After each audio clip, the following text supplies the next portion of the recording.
A gente falou que esse podcast existe para dar palco para quem não é visto. E hoje a gente recebe alguém que passou a vida inteira se dedicando a entender aquilo que os dados escondem ou deixam de trazer.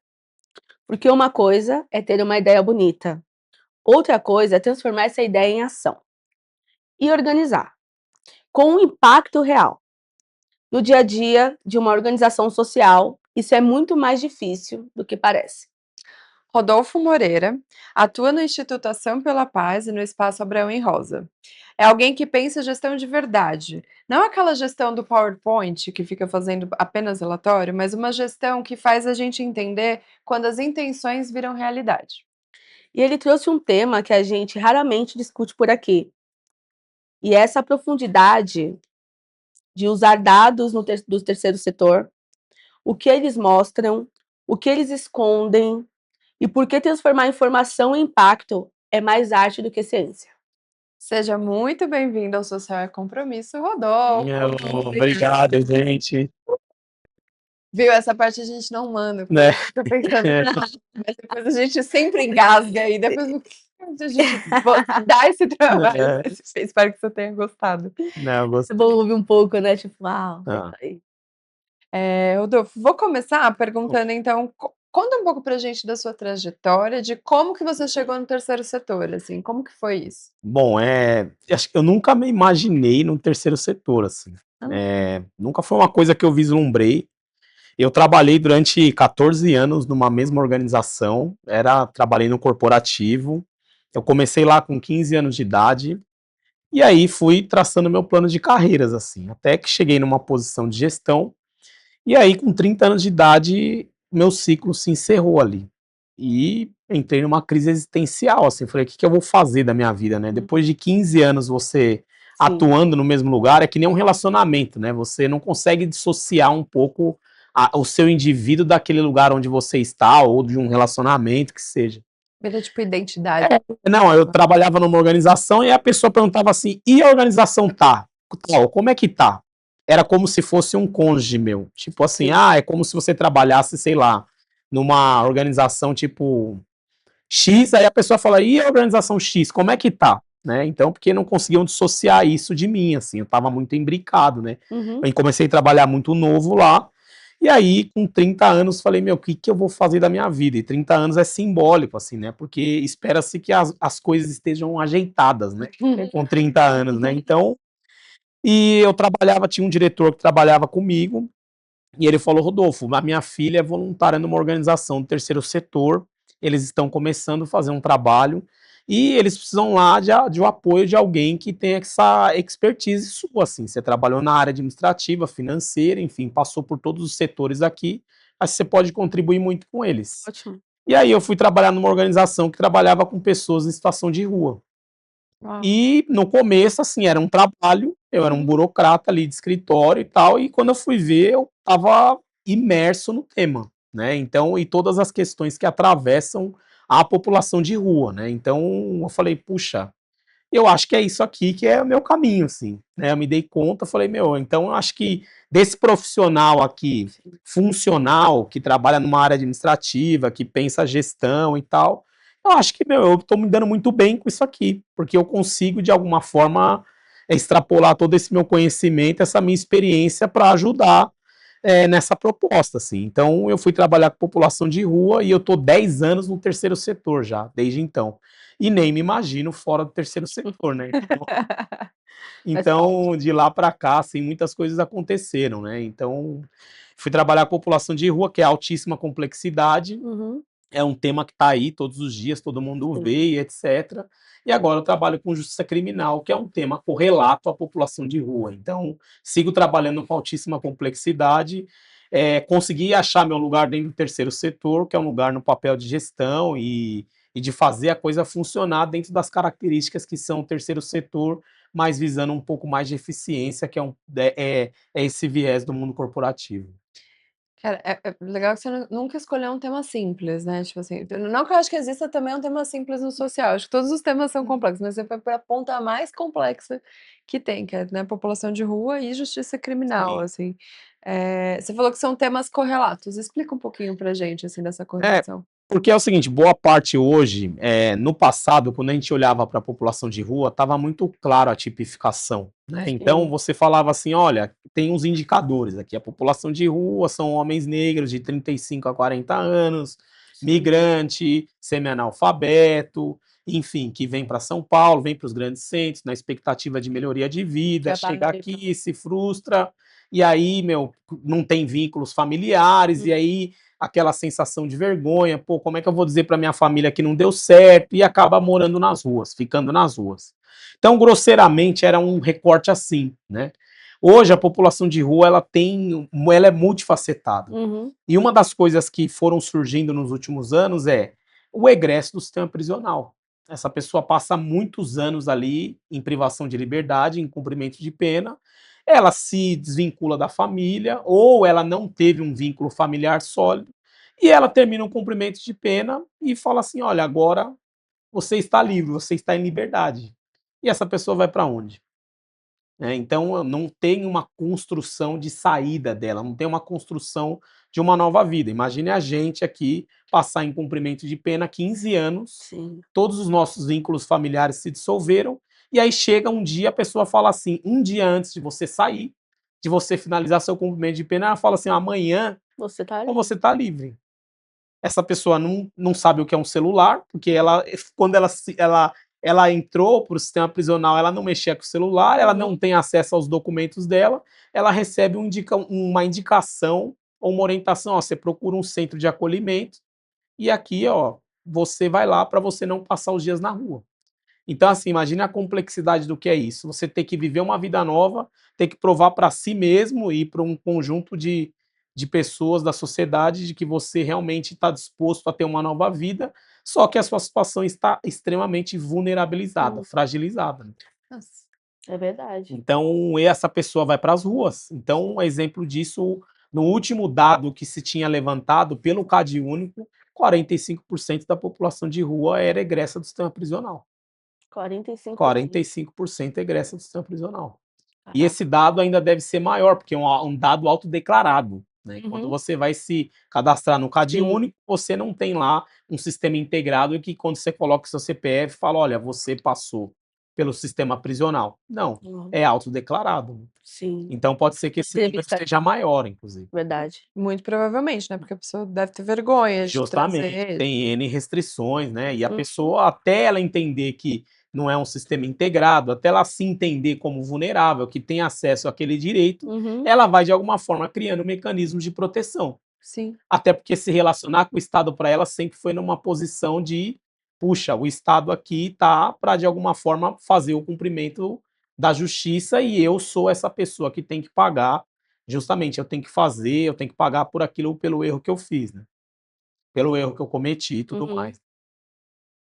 Caraca, um grande impasse. Aí você atua em 2 organizações, que é o Instituto O Instituto e o Espaço Abrão e Rosa. Por que que aí o pessoal fala: "Nossa, Rodolfo, você tem 2 empregos, você é igual o pai do Cris", Július. né.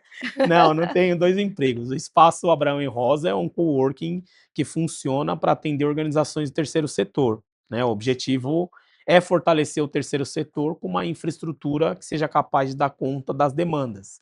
E o Instituto Ação pela Paz cogesta esse Espaço Abrão e Rosa, que faz parte do mesmo ecossistema, que é o ecossistema da Porto Seguro. Então, apesar de haver uma distinção clara entre os trabalhos, eles acabam são complementares, fazem parte da mesma coisa. É óbvio que tem uma governança, um modus operandi diferente, mas não dá para dizer que são duas coisas distintas, porque uma coisa faz parte da outra. Entendi, complementaria a outra. Então não é que você tem 2 empregos. Empregos, justamente, eu tenho. Convertido. O pessoal fala: "Ó, você é É o pai 2 do em 1. Cris", não. Esse O 2 em 1 é. Július. E quando foi, assim, que quando você olha para sua trajetória de terceiro setor, que você passa a querer fazer para além da gestão, ir para o número e para o dado para entender impacto, assim, acho que quando foi natural, já era seu ou você foi se Não, aprimorando? eu acho que assim, eu já tenho uma inclinação para isso, né. Vir do mundo corporativo é você ter que lidar com informações e tomar decisões a todo momento. Todo tempo. Porque assim, no fim das contas, o que manda é o dinheiro e ninguém gosta de perder dinheiro, né. As pessoas gostam de ganhar dinheiro, e é natural, né. Se perguntar para qualquer pessoa, você gosta de perder dinheiro ou ganhar dinheiro? A pessoa fala, eu quero ganhar dinheiro, né? O dinheiro traz segurança. E aí, para mexer com dinheiro, você precisa de muita racionalidade. Então, eu venho desse lugar em que você está olhando para números a todo momento e tomando decisões com base a números, né? No fim das contas, é o filtro na planilha do Excel, né? Então, você está ali a todo momento olhando para isso.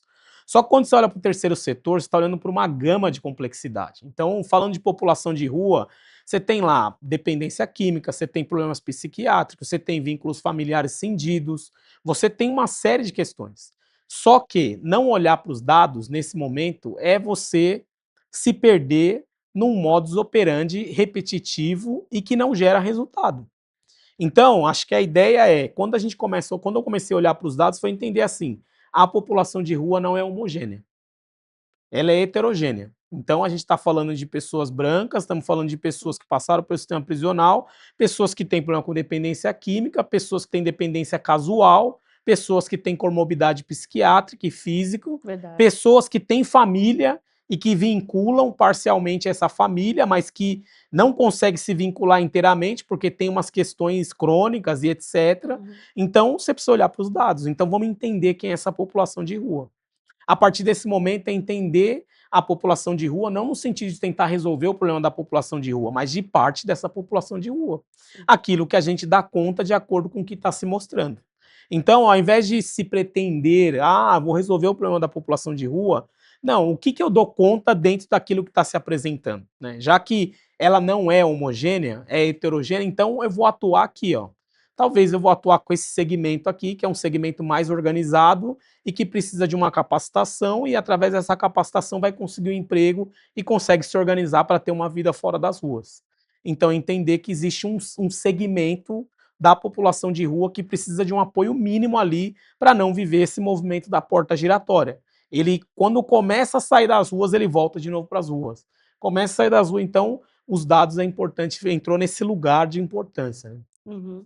De entender um pouco como que seria uma atuação mais segmentada, entendendo que nós, como instituição, também temos limites, né? Verdade.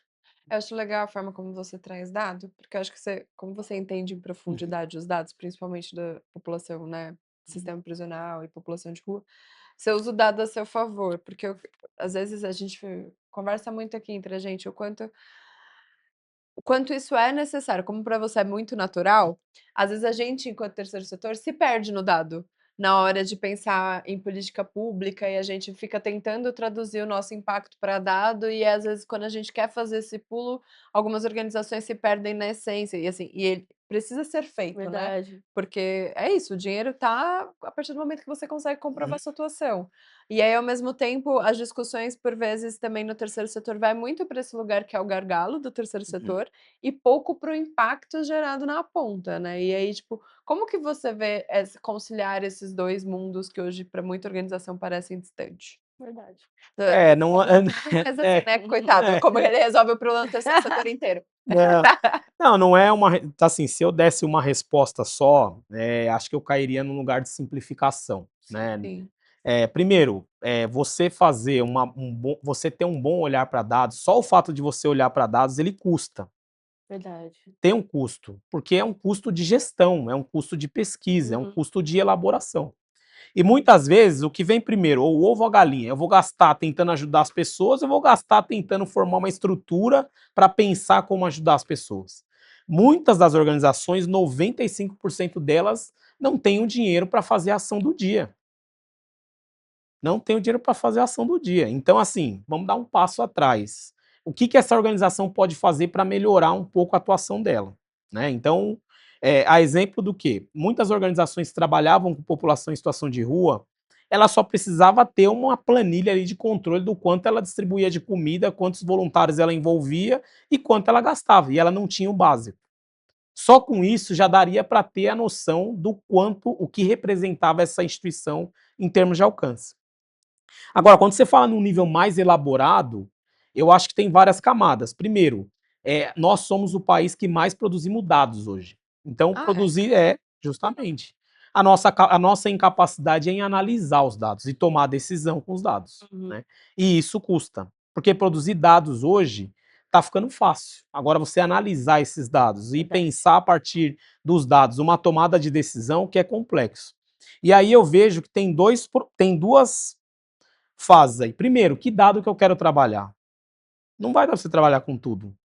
Quando você fala ainda mais de população de rua, criança, imagina, tem muitas camadas, né. Então com o que eu quero trabalhar? Ah, eu quero trabalhar com alimentação de criança, então é isso que eu vou trabalhar.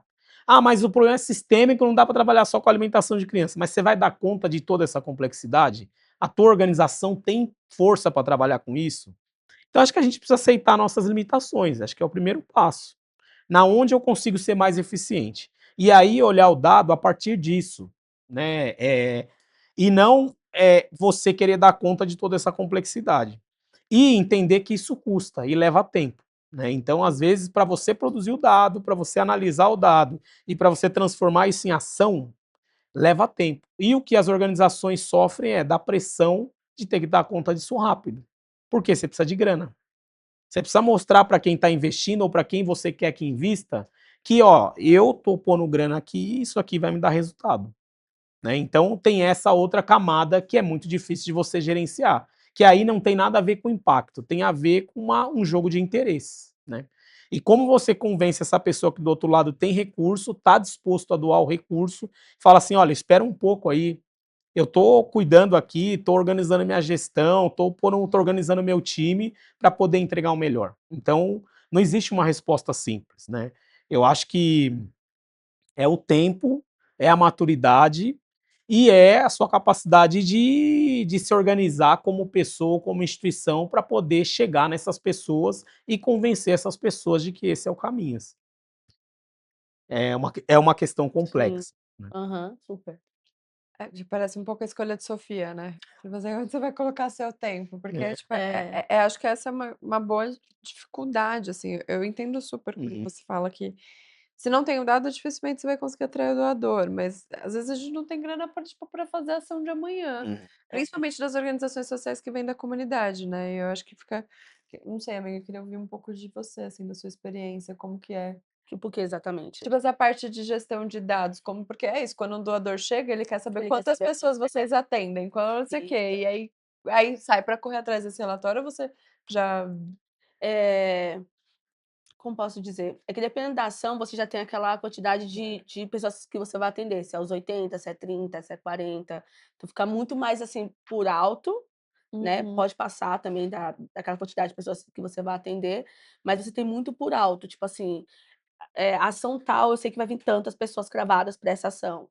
Aquela outra ação, então você tem essa noção por alto. uhum, Agora, para ter esse relatório, essas coisas, né, esses números assim, tem que sentar, tem que Uhum. ter tempo, tem que ter gente para fazer tudo isso. Mas foi até o que ele falou, às vezes você quer fazer aquele acontecer, mas você não tem nem tipo, Uhum. um recurso para fazer aquilo acontecer. Então, assim, é algo que, como ele diz, realmente é complexo, mas quando eu tenho as minhas ações, eu tenho muito por alto, que nem, eu tenho 200 cobertores, vou ter que atender 200 pessoas, sabe. Então eu vou muito também com base naquilo que eu recebi de doação para mim sim. fazer a ação, mas sempre vai passar, né, sempre vai ter mais gente, mas só consegui atender tanto pelo o recurso que eu tinha.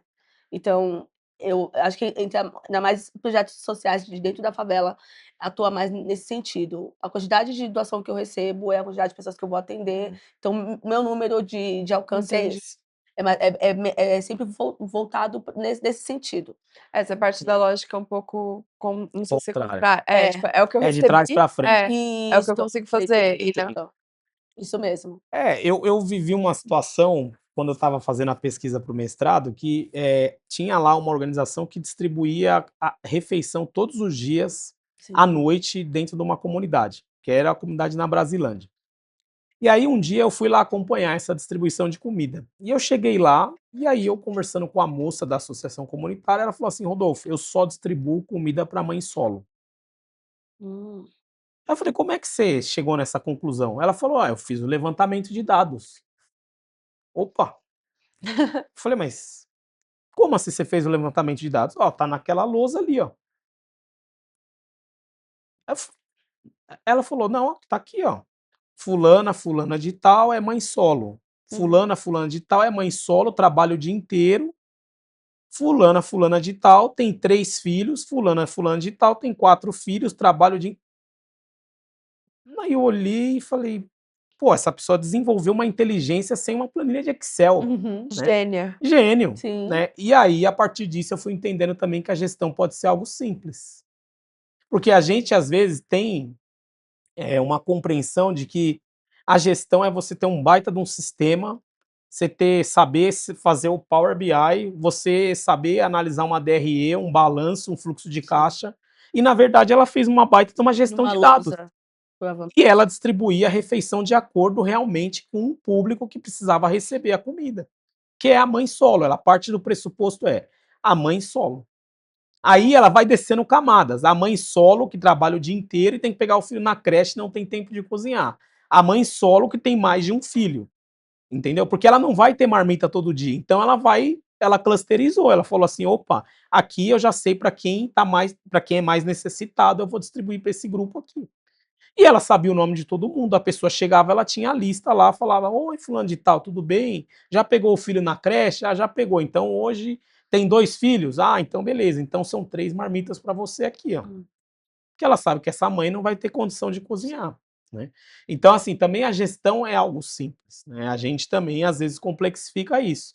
E aí eu fui percebendo que boa parte dessas organizações não precisava de um modelo de gestão estruturado e nem de um aparato tecnológico enorme. Ela precisava de uma orientação.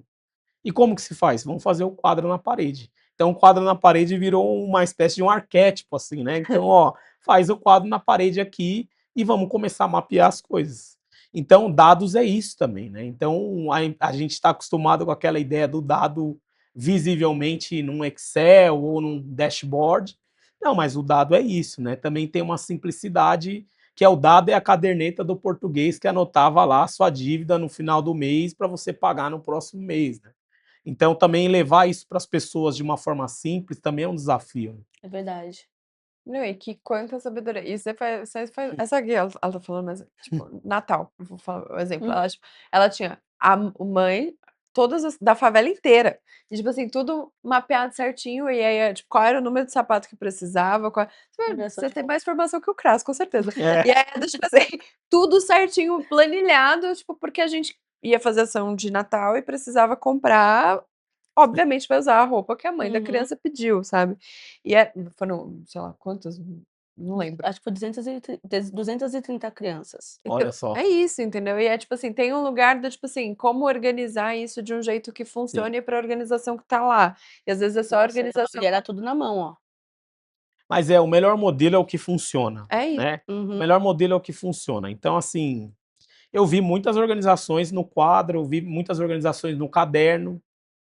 Tinha mãe que sabe, tinha líder comunitário que sabia quem recebia o Bolsa Família. Uhum. E falava: não, esse está menos vulnerável do que aquele que não Uhum. tem nenhum documento na família, Sim, sim. para poder se fazer o cadastro no Cadinho Único, entendeu? Então também tem uma coisa também de pensar o dado nessa coisa, nessa atmosfera do dado, enfim, em nuvem, né? Aquela coisa. E tem a questão de você trazer o dado para a realidade. Então, um pouco do que eu fui viver, e eu me dei conta disso não enquanto trabalhador de uma organização, eu me dei conta disso enquanto pesquisador. Que você vai chegar nas organizações e fala: meu, não, mas você não tem um caderno aqui? Ah, tem um caderno, então vamos começar a partir desse caderno aqui, né? E aí a pessoa depois você fala assim: ah, vamos abrir um Excel. Aí você mostra para ela, é como se ela te voltasse a enxergar, né? Assim, ela fala: nossa, eu não sabia quantas pessoas eu atendia, eu não sabia que era esse perfil de pessoas. Puxa, que legal isso, sabe?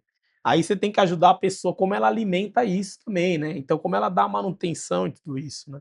Então, acho que o dado é multifacetado também na forma como você olha para ele, né? É Nesse verdade. sentido, né? Eu acho genial, porque é justamente nessa lógica do, tipo assim, o dado tem uma história por trás, Uhum. né, tipo É. assim, não é só o número frio. Porque Uhum. acho que principalmente quando a gente faz a lógica, tipo, contrária, que aí quando a gente olha pra política Uhum. pública, que é gigante, sei lá, eu não sei em quantas pessoas estão em situação de rua hoje. Hoje, mais ou menos 100.000 pessoas em São Paulo, Acho que quando eu trabalhava na Smads era tipo 20, já né? era, enfim. Era muito, né? É, tem nem 5 anos, enfim, agora já são 100.000 pessoas, aí quando você olha pra uma lógica de 100.000 pessoas, aí você vai precisar de um Power BI gigantesco pra olhar. Mas é quando a gente também olha pra comunidade no sentido de você tá lá no dia a dia, você é apadrinha 1.200, ela apadrinha efetivamente 1.200 crianças. Que também, para mim, eu já precisaria de uma planilha de Excel só para saber os nomes, entendeu? Enfim, mas e aí tem o encontro desse lugar, né? Tem valor ambos os lados da trajetória. Mas acho que quando a gente, às vezes, por vezes, olha só para a política pública, não só, porque é muito, mas a gente esquece das histórias por trás desse grande número de 100 mil. São 100 mil vidas, são 100. E como é complexo, né, que eu acho que o mais legal é trazer que cada organização tem o seu recorte, a sua atuação e que você precisa entender que é aquele público que você atende, Sim, porque para aquele público você faz a diferença, né. Porque não vai ter nenhuma organização que resolva tudo. justamente, É verdade, justamente. É muito pretensioso você achar que você vai dar conta de tudo, verdade. né, e eu conheci recentemente eu apoio uma organização que atua com mulheres só, né, Uhum, e mulheres, mano, nessa condição, né. E eles têm lá um esquema da sopa à noite, assim. É o que eles conseguem fazer sim. e que ajuda muita gente. Uhum, É, tá tudo bem, né. Falou: "Ó, Rodolfo, o que a gente dá conta é isso aqui, né, então beleza, eu acho que é isso aí. Vocês têm a clareza de que vocês estão ajudando? Pô, temos. Tem gente que se não tiver a sopa à noite não não consegue, janta, tá. não janta, então você tá de alguma forma ajudando. E isso é impacto também, que é uma outra coisa que eu discutia com as pessoas que estão à frente desses grandes fundos de investimento, porque essas pessoas elas querem mostrar o resultado e estão certa, faz Sim, parte, elas qualificam o terceiro setor. Só que você não pode também entrar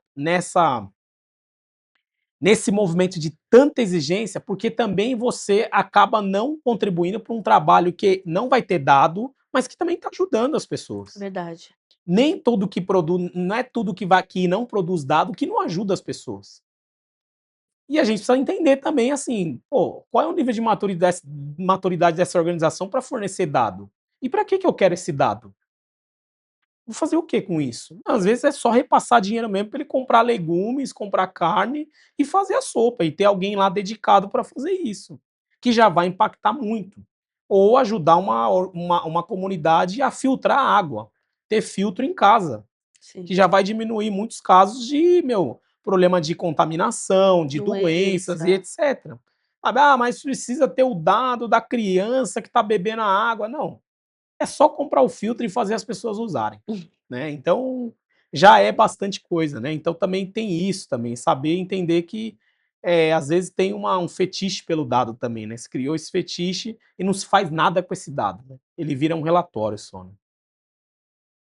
Sim, e o relatório demora tanto para fazer, né. É, pois Nossa, é. dá um trabalho fazer esses relatórios. Enfim. Verdade. Eu fico na madrugada É. ali, ó, quase na madrugada. E qual que foi pra você um momento, assim, que você olhou, tipo, você tem alguma história que você trouxe esse da distribuição de mulheres, né, É sim. mães solos, mas você teria alguma outra história que você olha e fala assim: "Cara, o dado, ele virou uma história", você conseguiu, tipo assim, olhar para o número diferente por conta da história ou a história impactou o número? Deve ter milhões de exemplos, né, Sim, assim. sim. Eu acho que tem muitas boas histórias. Teve uma que, eh, uma organização que fazia distribuição de comida e que maluco isso, ele descobriu que, naquela região onde ele entregava, tinha várias organizações entregando. No Estava mesmo gerando uma sobreposição, mesmo lugar. mesmo lugar. Sim, Só que o que acontece, ele recebia muito recurso sim. para produzir refeição. E ele tinha que usar esses insumos, esse recurso para distribuir refeição. E ele falou: "Meu, eu preciso usar esse dinheiro de qualquer jeito". E aí alguém falou para ele: "Mas você está usando da forma errada. Você está entregando aqui, tem 5 organizações que entregam comida aqui. Por que não ir para outras regiões?". Ele falou: "Mas eu não tenho logística, eu não consigo chegar lá". "Ah, então vamos mapear aqui". Então ele olha só que um pouco de inteligência, a pessoa falou assim: "Não, então vamos ver é, quem dessa região aqui vai para aquela região. Então, quem do teu bairro vai para aquela região. Tipo assim, quem daqui consegue ir para aquela região à noite? Olha que loucura.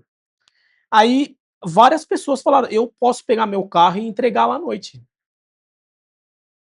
Então, bateu de porta em porta, falou: ó, a gente tem que distribuir comida, aqui no bairro já tem gente distribuindo, etc.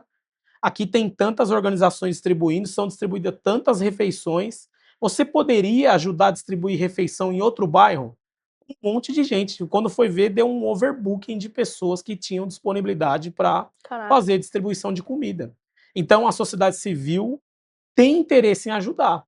verdade. Então ele bateu de porta em porta e várias pessoas: "Não, pô, vamos usar meu carro aqui, vamos lá", e etcétera. Então, assim, o dado nesse sentido foi importante, porque ele só conseguiu entender Uhum. que ele estava usando mal o recurso quando ele entendeu que tinha muitas organizações ali distribuindo comida, e que a quantidade de comida distribuído era, superior à necessidade da Da região. região.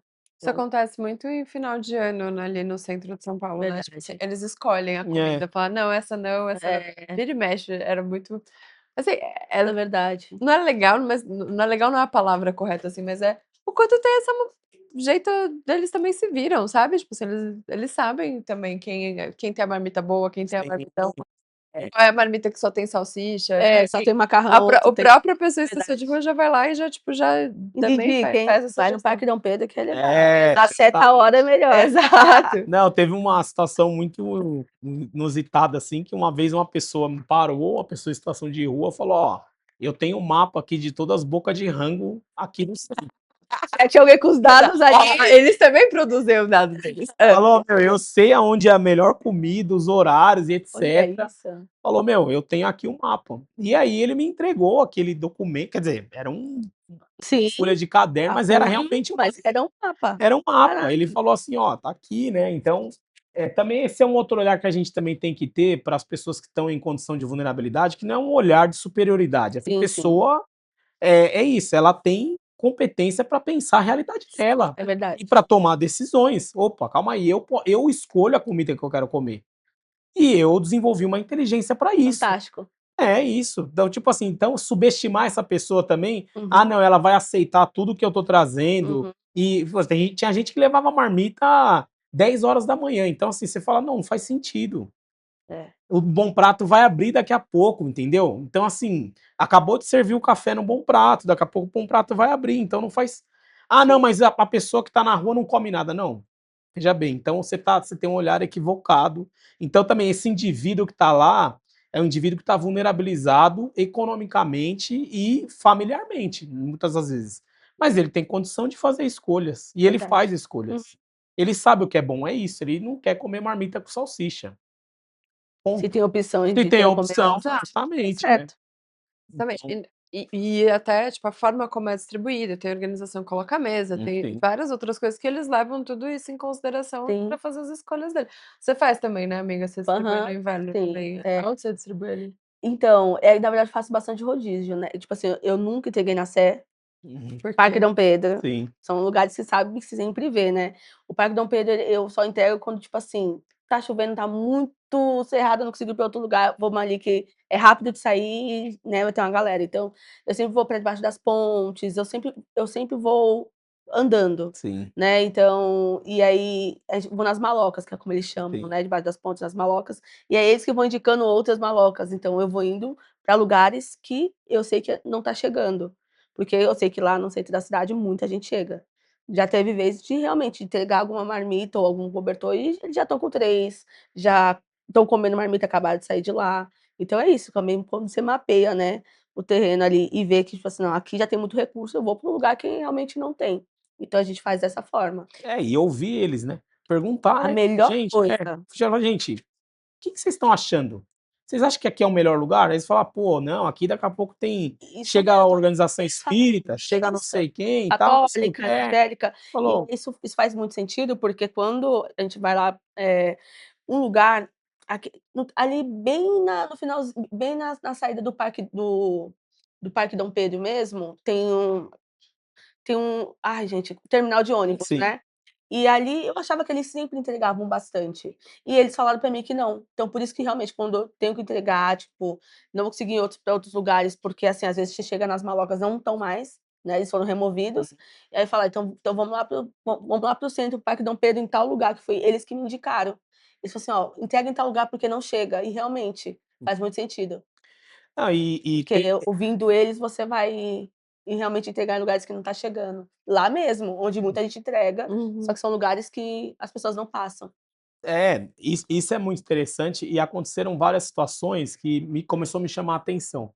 Teve uma época que a gente está falando de algo muito elementar, que é a distribuição de comida, Sim. né? Que é muito elementar, é você ali atender naquele momento uma necessidade da pessoa se alimentar e lidar com a fome dela, né? Eu percebi que várias pessoas que pegavam a fila da distribuição de comida não eram pessoas em situação de rua.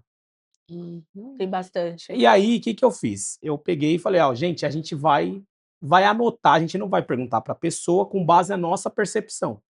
Então, vários trabalhadores, assim, trabalhadores de cargos operacionais que estão trabalhando com remuneração muito Muito baixa e tal, baixa. pegavam a fila. Eu descobri que 20% das pessoas eram trabalhadores que não tinham condição de fazer 3 refeições diárias com qualidade. Ou levar marmita, né, É. pra trabalhar. Então eles pegavam a fila. E aí um deles estava sempre lá na fila. E um dia eu conversei com ele, falei: "Olha, pô, vi que você tá sempre aí e tal, vi que você tá com a bolsa, você trabalha?" Ele falou: "Trabalho. Eu trabalho no metrô, eu trabalho na área de limpeza do metrô", ele é um terceiro do metrô. Aí ele falou assim: "Eu sempre peço 2 marmitas a mais, porque eu levo para casa, porque a gente não come carne todo dia", Uhum. falou para mim. Então, você percebe que, assim, e muitos deles que pegavam a fila falou: "Esses caras que estão na rua comem melhor do que eu". Então gera uma certa distorção, É assim, verdade. do que é a vulnerabilidade, né. A pessoa tá vulnerável, mas ainda ela entra num lugar do tipo assim: "Esse a pessoa não merece, porque ela tá em situação de rua e eu tô trabalhando e como". Mas é uma Uhum. questão sistêmica, a fome, o custo de alimento em São Paulo, tá muito difícil a vida em São Paulo. A pessoa que está trabalhando não está conseguindo comer. E aí, um dilema que a gente vivia era o seguinte: como é que eu justifico para quem está investindo na distribuição de comida para pessoa em situação de rua, que eu estou doando 20% para quem é trabalhador? É verdade. É verdade. Como é que. É, precisa justificar, Não, gente, pelo amor de Deus, né. justamente, mas é isso, né. Uhum. Então é uma relação também, você se comprometeu com aquilo e aí você tem que trazer esse dado de realidade. Uhum. Ó, é um problema sistêmico, as pessoas não estão comendo bem. E aí tinha outras questões que era a disputa por território, tinha organização que falava: "Não, esse território aqui é meu, eu Verdade, distribuo tem isso. comida aqui". Aí você fala: "Meu, como assim?". A rua é pública, É, você não, tem mas não vai lista. ter público para todo mundo. Falei: "Então tem alguma coisa errada". Então os dados também entrou nisso, vamos mapear as organizações, vamos ver onde elas distribuem, vamos fazer um mapa e vamos tentar não gerar sobreposição, Uhum. né. Então, isso também foi um ponto de partida para mim. Eu descobri que tinha 38 organizações e dessas 38 organizações, 15 estavam concentradas na região da Sé. Eu falei, lá é o Não, lá point. lá Aí você fala: "Gente, não faz sentido". Aham. Tem lá o Glicério, que tem lá o Princesa Princesa Isabel, Isabel. tem lá a Luz, Uhum. meu, tem o Brooklyn agora, que tem uma exato. cena de uso. Então, assim, a gente precisa ir nesses Esses lugares. lugares, é E isso aí aí. eu falei: "Não, então vamos mapear e vamos sair dessa loja". Tem o Belém, você fala: "Meu, vamos sair Verdade. desse". Então os dados também entram nesse lugar que é simplificar e não gerar sobreposição, porque a política pública às vezes faz isso. Sim. Aonde está concentrados a grande quantidade de equipamentos de saúde hoje que atendem a população de rua? CAPs e Uhum. etcétera. Tô no centro. Tá tudo no centro. E aí tem várias zonas de concentração de pessoas em situação de rua que tem carência de serviço para atender o público, É né. verdade. De novo, falando de coisas muito Uhum. elementares. Pra mim, eu acho que fica mais marcante de tudo isso, assim, ouvindo vocês 2, que é muito legal, é entender que, no fundo, o dado ele vem da escuta.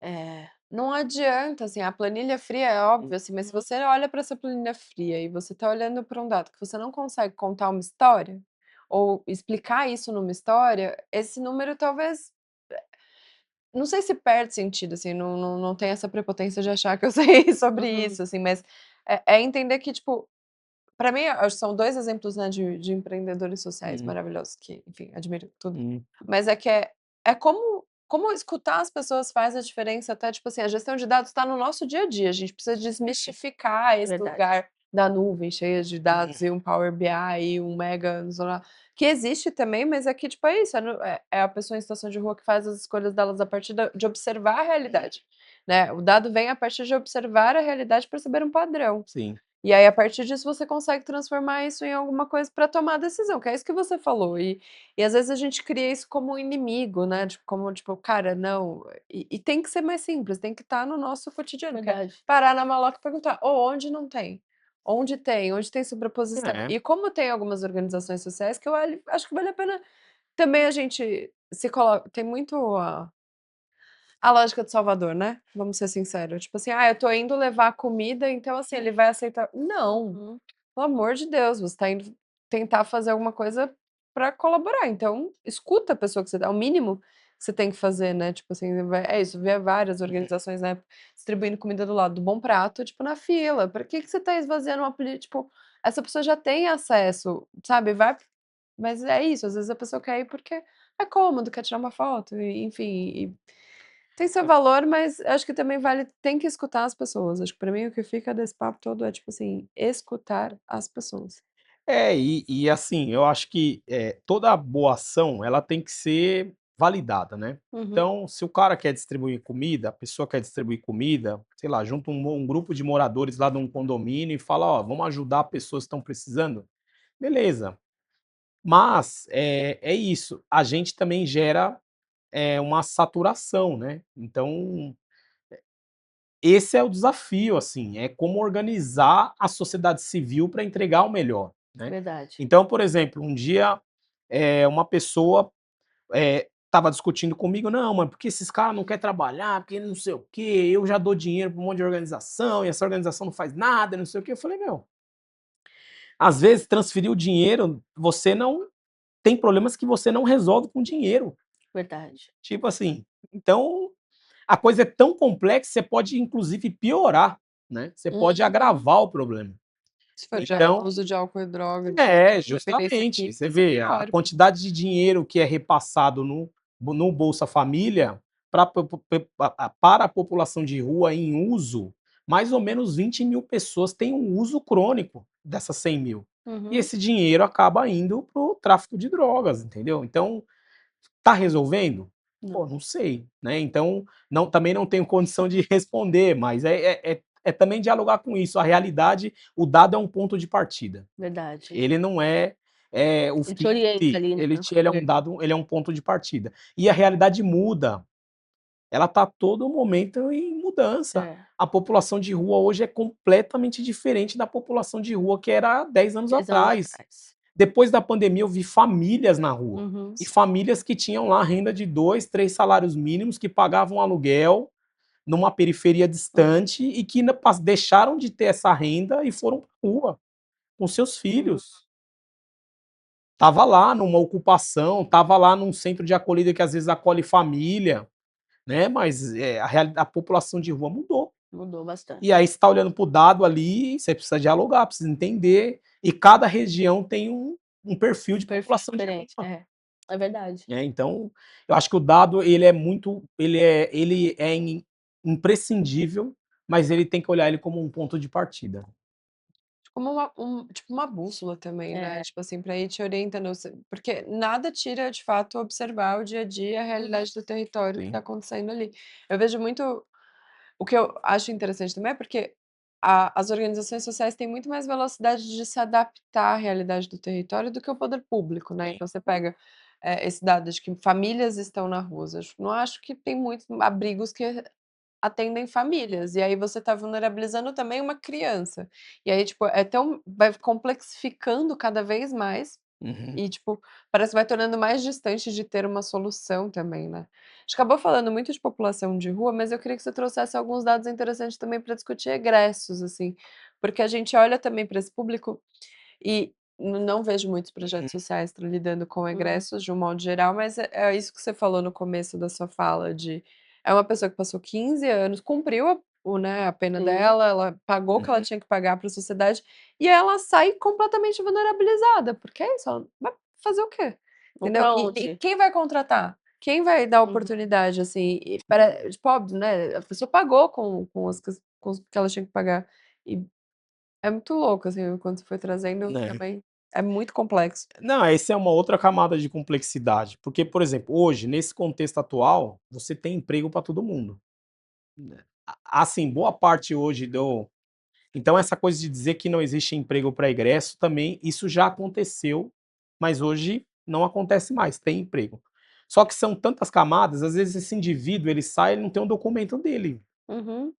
Ou ele sai, ele não tem a roupa, ele tá com uma roupa que é uma roupa que nem é dele, é um tamanho maior, enfim. E os momentos que precedem a saída são os piores momentos para ele, porque é um momento de muita ansiedade. Fala: "Vou fazer o quê? Eu vou ver minha família, eu vou ver meu filho, eu nem sei onde mora", ele vai lá em busca daquela família, aquela família não mora mais ali ou não tem condição de acolher ele, sabe. Uhum. Às vezes não tem dinheiro para pegar uma condução, às vezes ele sai incondicional e não tem dinheiro para pegar uma condução para ir assinar a condicional dele. E aí ele comete uma infração e volta a ser preso. É. É, acontece muito, é Então, verdade. e tem uma coisa que a gente tem que tomar um certo cuidado, que é, essa pessoa não é vítima, ela fez uma vítima. Sim. Então esse é o primeiro pressuposto. Sim, Mas, se essa pessoa não tiver suporte para poder recomeçar a vida dela, ela vai estar sempre nesse ciclo.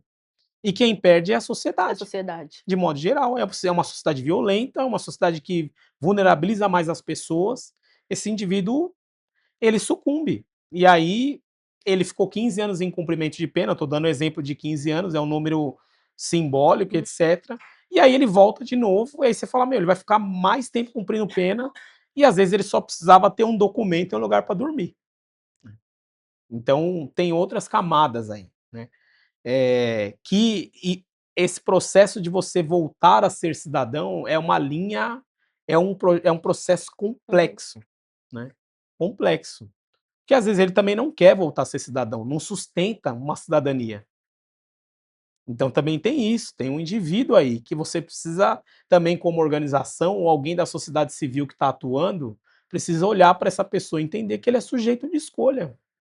Verdade. Que ele vai falar: "Não, eu não quero trabalhar, não quero esse negócio de trabalhar aí 8 horas por dia, de segunda a sexta e tal, para mim não rola". E também entender que isso que você falou, Day, as organizações do terceiro setor têm uma capacidade de se adaptar muito facilmente à realidade. Hoje tem várias organizações, a exemplo do Responsa, do Recomeçar, que são 2 organizações que atuam com egressos, Verdade. que já compreenderam que esse público não vai se adaptar ao modelo de trabalho tradicional. Tradicional. Eu vejo isso, tipo, até com próprios jovens que estão É acolhidos. sistêmico, É, não é só com egresso. Então não é. também tirar essa coisa do estigma, o egresso não, é É sistêmico. sistêmico. As pessoas querem liberdade e querem ter renda. Não Uhum. necessariamente é o trabalho, que é esse trabalho tradicional que a gente está acostumado. Então precisamos se adaptar. Então essas organizações que eu citei, são organizações que já compreenderam isso. E eles estão pensando em outros modelos de trabalho para que você consiga incluir esse egresso e consiga torná-lo autônomo, Sim. minimamente produtivo, e que ele consiga ter a liberdade dele para viver as coisas que ele acha que ele tem que viver, né. Então, tem uma organização que é o Responsa, por exemplo, eles fizeram uma parceria com aquela empresa de patinetes, Uhum. Uhum. e aí quem recolhe os patinetes dentro da comunidade são pessoas que são egressas. Você aluga um patinete, pô, ele conhece todo mundo lá na comunidade dele. Ele vai lá buscar o patinete. E as pessoas zelam pelo patinete, porque falam: "Não, é um irmão nosso, tá trabalhando aí e tal, vamos". Então, pô, é um emprego, ele trabalha um dia sim, um dia não, e aí ele vai começando a refazer a vida dele. Mas talvez ele nunca mais vai se adaptar ao mundo formal, né. Ou nunca esteve adaptado também, né. É isso, é tipo assim, é complexo, né, o ser humano tem o direito de escolha, é isso que você falou, então é Verdade. fundamental, tipo assim, você vê isso tanto para egressos, mas também eu vejo para os jovens que dos meus projetos também, que é isso, tem jovem que você fala: "Mano, ele não vai se adaptar nunca a Uhum. uma escala, tipo, de trabalho normal É que a gente verdade. É. que a gente tá adaptado". E tá tudo bem, mas aí como que ele vai conseguir levar uma vida adulta autônoma s a partir disso? Então é tipo: "Beleza, vamos aqui, vamos aprender outras habilidades, Uhum. vamos conversar sobre outras formas de você ter renda, entendi, você vai querer dormir 5 dias na semana, então você vai conseguir um trampo que você vai ter essa renda aqui. Porque aí você começa a colocar em perspectiva, e aí eles vão ser Sim. capazes de tomar suas decisões com mais consciência. Porque a gente espera muito que a pessoa é isso, né, a gente vê ela Uhum.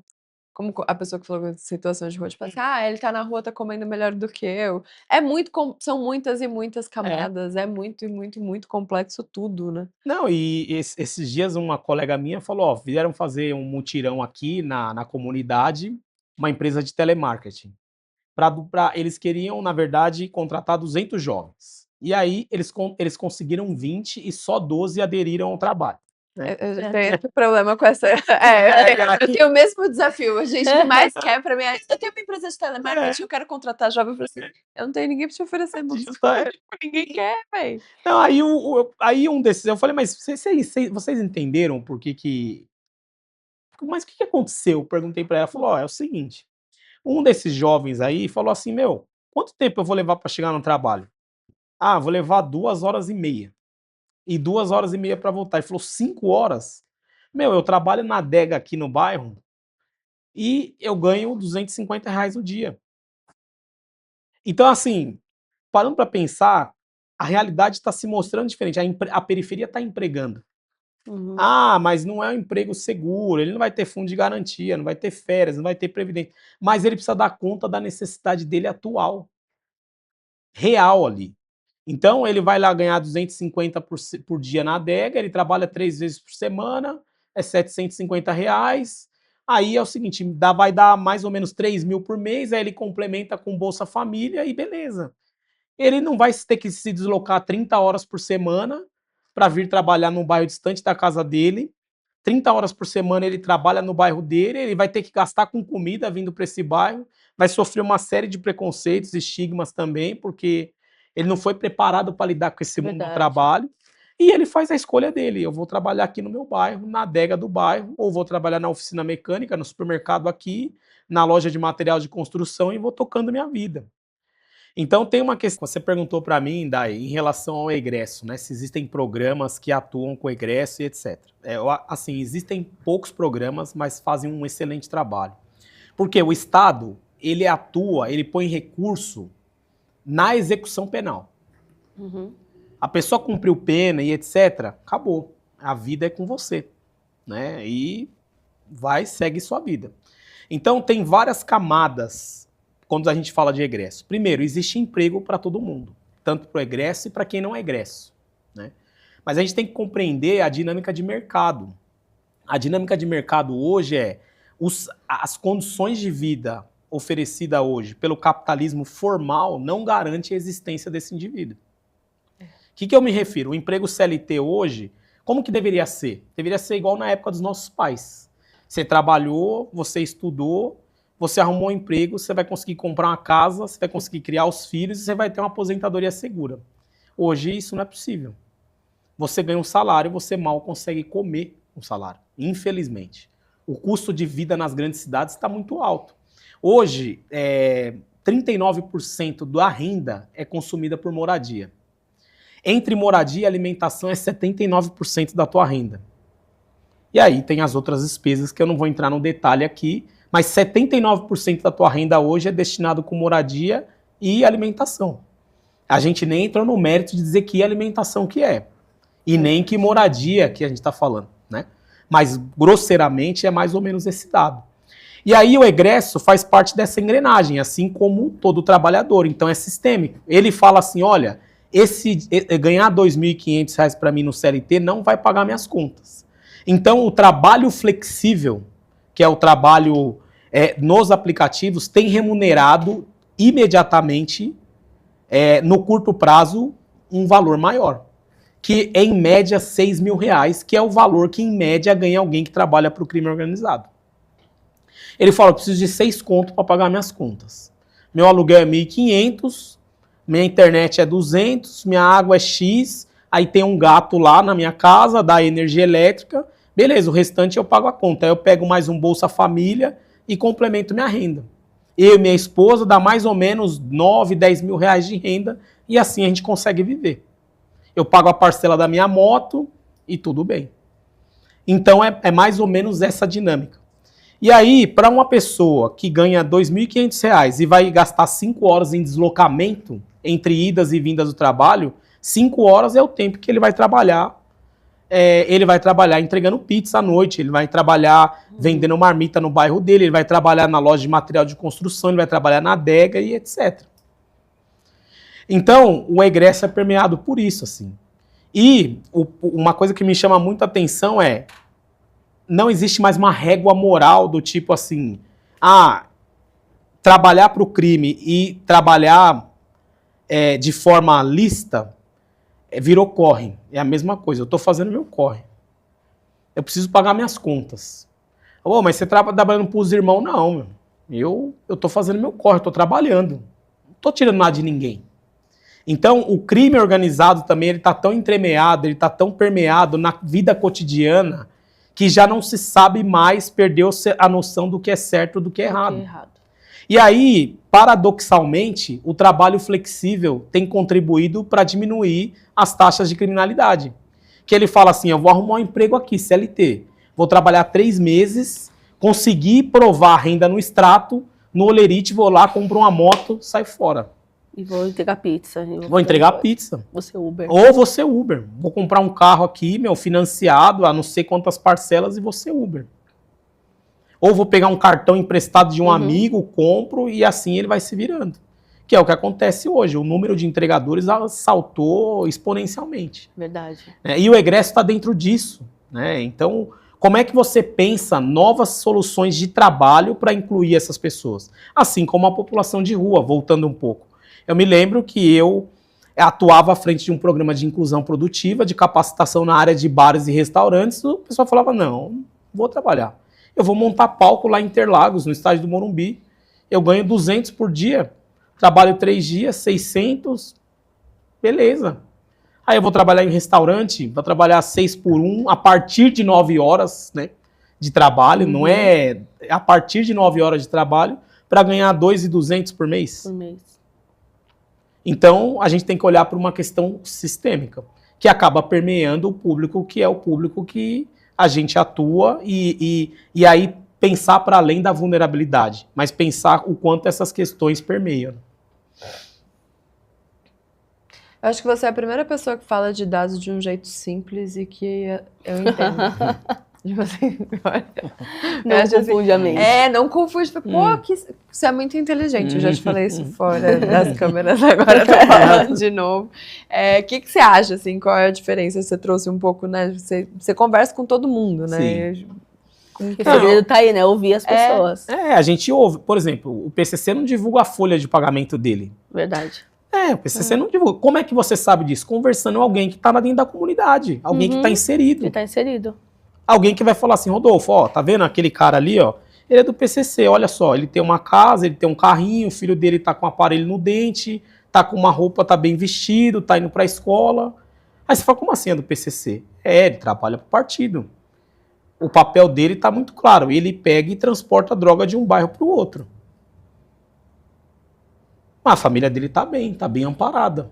A esposa dele tem um salão de cabeleireiro, ela faz trança, ela faz alongamento de cílios, faz unha e etc. Aí da sexta-feira à tarde, todo mundo vai se preparar para ir pro pancadão, então o cara é com o cabelo na régua, ele vai lavar o carro. Então assim, ele quer trabalho e quer liberdade. Verdade. Aí as moças vão lá, faz a trança, coloca o cílio, faz a unha grande. Vai pro baile. Vai pro baile, é isso. Então você vai ouvindo as pessoas falar, opa, e a periferia emprega hoje. É verdade. Mas não é o emprego que o cara vai conseguir, mas tudo bem, ele tá pagando as contas dele ali. E aí essa coisa de falar que o Bolsa Família, ele tá mantendo as pessoas, não, ele é um complemento de renda. Ele é um complemento de renda. Ele complementa aquela renda. Verdade. Porque hoje o custo de vida nas grandes cidades é um custo altíssimo. É muito alto. E isso é óbvio. Você vai no supermercado, você manter um carro em São Paulo, você ter uma moradia em São Paulo, você financiar um apartamento, você pagar um aluguel é muito difícil. É muito difícil. A gente vê que pessoas que tiveram um nível de acesso à escolaridade, têm bons empregos, estão com dificuldade de manter um padrão de vida.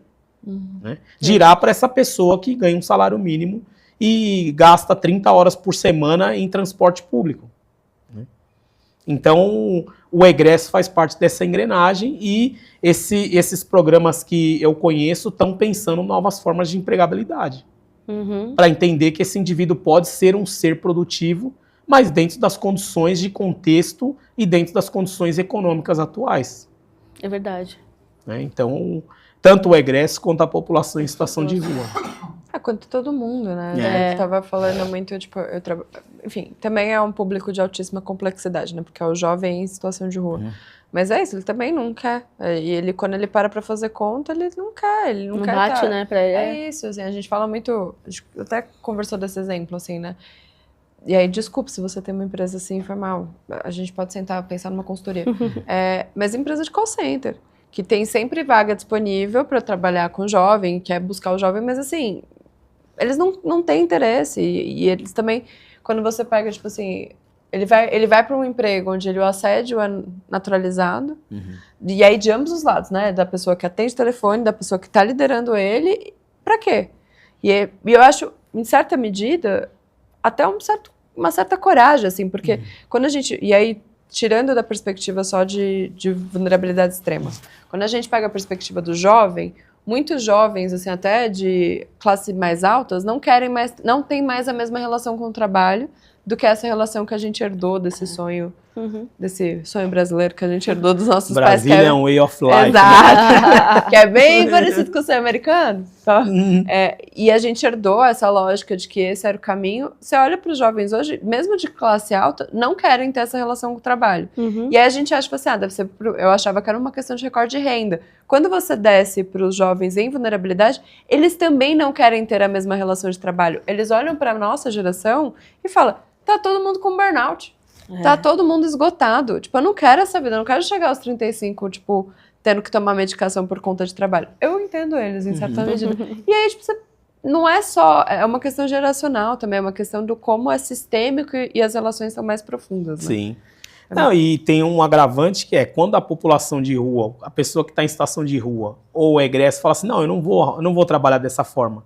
Aí você fala assim, pô, mas também esse cara tem que ficar na merda. Tipo assim, também tem isso também. Como que... porque também eu entendo o trabalhador que está acordando às 4 da manhã, levando marmita gelada dentro da bolsa e chega às 10 horas da noite em casa. Esse cara tá lutando pela vida dele. E não é justo também ele ser colocado nesse lugar de... Putz, você é um trouxa, entendeu? Não é justo. Ele tá na mesma engrenagem. Mas essa pessoa, ela não vai conseguir pagar as contas também. É verdade. Tipo, ela não está conseguindo pagar as contas. Então, o trabalho e a educação têm perdido valor na nossa sociedade. Teve um movimento de desmoralização do trabalho e da educação profundo. Ser trabalhador hoje é você ser mal visto. É ruim, é sinônimo de coisa ruim. Não, eu trabalho, não, eu estudo. Não, você está estudando para quê? Tira na favela que um trabalhador é chamado Zé Povinho. Aí, ó. Justamente. Acredita? Esse é o termo usado. É isso. A fulana é Zé Povinho. Zé Povinho. É o termo usado para trabalhador. É isso. Não é verdade? Isso, é o Zé Povinho. É o Zé Povinho. Então, assim, entender o egresso nesse... Por isso que eu digo assim, as pessoas falam assim, olha, Rodolfo, vamos estudar uma categoria. Eu falo, não, tudo bem. Tem um egresso. Ele tem as questões que são intrínsecas ao egresso. Tem as questões que são intrínsecas à população de rua. Tem as questões que são intrínsecas ao jovem em situação de rua. Mas se você não tiver um olhar sistêmico, você vai continuar fazendo a mesma coisa do mesmo jeito e não vai gerar resultado. Por que as empresas não pensam em uma solução nesse sentido? Tem que começar o mercado, a sociedade de mercado também tem que se organizar. Não é o dinheiro que manda? Então estão perdendo dinheiro. Então, por isso que eles estão desesperados. Vamos pensar em outra coisa. Um dia eu estava passando em frente àquele prédio Caveirão lá no centro, né? Sim. Passava lá em frente todo dia. Eu falei, cadê a sociedade de mercado aqui? Cadê as construtoras? Para derrubar isso aqui e construir um empreendimento. A sociedade de mercado não é pujante? Ela não resolve os problemas? Aqui, eu tô vendo um prédio aqui que virou símbolo da decadência urbana de São Paulo. E cadê a sociedade de mercado? Aqui. Então, cadê a sociedade de mercado pensando em soluções para lidar com isso? Né? Então, aí também eu entro naquele dilema. Durante muito tempo, o pessoal fala, uberização. Mas a uberização está dando conta disso. O iFood está dando conta disso. É verdade. E se você chega para o cara que trabalha no iFood e fala assim, você trabalha mais do que seus pais trabalhavam no passado. Tá bom, então, mas eu estou conseguindo pagar minhas contas. É uma lógica muito simples. Eu estou pagando minhas contas. Né? Eu estou conseguindo dar conta da minha vida. Como que você não fica pessimista? Eu não fico pessimista porque eu acho que, assim, tem muitas alternativas. Mas se a gente não sentar todo mundo na mesa, a gente não vai construir soluções. E é todo mundo mesmo. É o empresário, é o policial, é o egresso, é o juiz da execução penal, é o agente carcerário, que tem muito para falar sobre essa pessoa. A gente tem que sentar todo mundo na mesma mesa para construir essa solução. É o líder comunitário, temos que ouvir essas pessoas. Porque todo mundo tem dor e todo mundo está enxergando o problema numa perspectiva. A gente tem que sentar todo mundo para resolver. Eu acredito nesse movimento. A gente só vai resolver um problema complexo quando sentar todo mundo para resolver o problema. Vamos sentar o consultório de rua, vamos sentar o serviço de zeladoria da prefeitura na rua, na mesa. Vamos sentar lá o comerciante que está sendo responsabilizado. Todo dia acorda, tem que lavar a porta do estabelecimento dele porque está sujo. Esse cara não pode ser penalizado. Verdade. Vamos sentar todo mundo para discutir o problema. Agora, enquanto a gente pegar e terceirizar, falar assim, ó, tá aqui, eu votei, agora resolve o problema. Ah, beleza. Então, não vai ter solução nenhuma. A sociedade civil precisa se organizar para resolver os problemas. Que a gente sabe aonde estão os problemas. Se você parar qualquer motoboy hoje e falar assim, você quer ser CLT? Ele fala, não. Por que você não quer? Pô, não consigo pagar minhas contas, irmão. Inclusive, a maioria Ele deles, vai falar assim. eles trabalham até como motoboy à noite para complementar a renda. É isso. Ele fala, não consigo pagar minhas contas. Não consigo. E aí, somado a tudo, né? A desmoralização do mundo do trabalho, da educação, né? Isso vai formando uma espécie de um Frankenstein, assim, né? E a gente não vai sabendo como lidar com isso, né? Não vai sabendo como lidar e isso vai virando um monstro, né? Porque as pessoas vão precisar trabalhar. Agora, a forma como a gente vai chegar nisso, é isso que precisa ser repensado. Sensacional. E, Rodolfo, a gente sempre tem uma pergunta que a gente faz assim, como que você se cuida nesse processo, assim? Tipo, como que você equilibra a sua vida? A sua vida, né? Você tá cuidando ali, tá sempre por dentro, assim, né? De histórias, situações e a sua? Então, assim, quando eu comecei a trabalhar com a população em situação de rua, eu me envolvi intensamente com isso, né? A gente dá o coração mesmo, né? E aí, é a ambivalência total, porque você se vulnerabiliza. É isso. É por isso que a gente faz essa pergunta todo episódio. Você se vulnerabiliza. E aí, você não vai conseguir ajudar ninguém. E você começa a viver em função de uma ideia, de um idealismo, de que você é superior e você tem condição de ajudar aquela pessoa, mas você não está ajudando.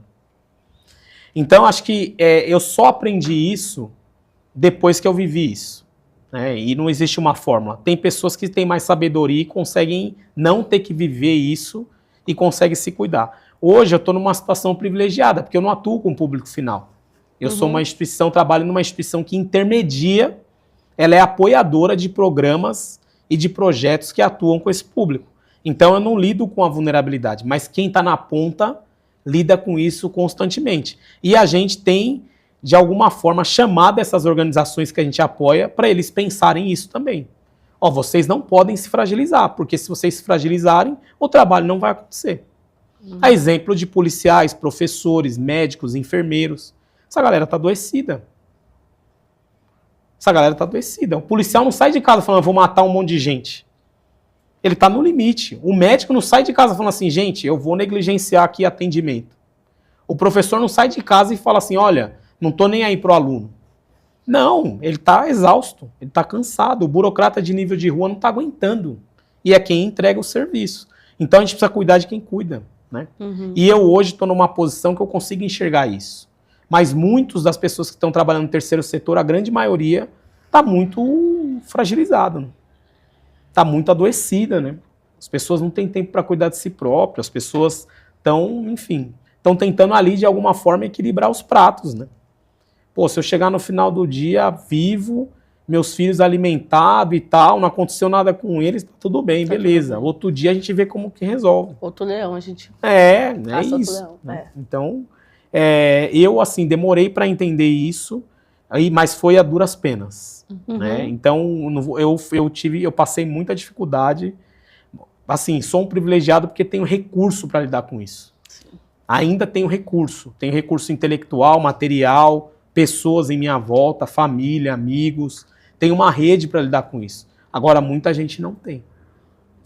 Muita gente não tem. As pessoas vão se drogar, as pessoas vão para o ópio, né? As pessoas vão criar mecanismos, subterfúgios para lidar com a dor delas, com o sofrimento delas. Amiga, Encerrar? É. Queria Acho que olhar assim. encerrar no sentido. Já nem tem mais o que falar. Vou sair daqui. Caso vou eu, pô. Bom, Brincadeira, não. cheia de Mentira. informações.